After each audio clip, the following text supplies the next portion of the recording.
Hello everyone, আশা করি তোমরা সবাই খুব ভালো আছো। তো এই ভিডিওটা আমার কাছে প্রায় ৩-৪ দিন ধরে হলো রয়েছে, বাট আমি এডিট করতে একদমই ভুলে গেছি আর তোমাদের শেয়ার করতেও ভুলে গেছি। তো চলে এসেছি আমরা একটা মেলাতে।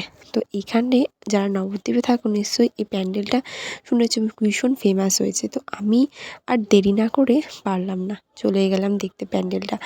আর কদিন একটু রাশের শেষের দিকে আসলাম যাতে করে ভিড়টা কম থাকে। দেখো এসে দেখে কি ভীষণ ভিড়, ভিড় তো কমই নেই।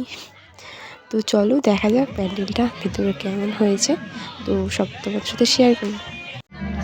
ওটা কি ওটা কি ওটা কি তুমি চেনো? তো চলো প্যান্ডেলের সামনে একদম চলে এসেছি। এটা একটা সার্কাসের ভেতরে ঘটে যাওয়া একটা দুর্ঘটনার সিন আর কি করেছে। তো যেখানে সার্কাসের লোকেরা সবাই মরে গেছে, তো হচ্ছে গিয়ে সেটাই হচ্ছে ভেতরে তুলে ধরা হয়েছে। তো চলো ভেতরে যাওয়া যাক, তো তোমরা দেখে থাকো।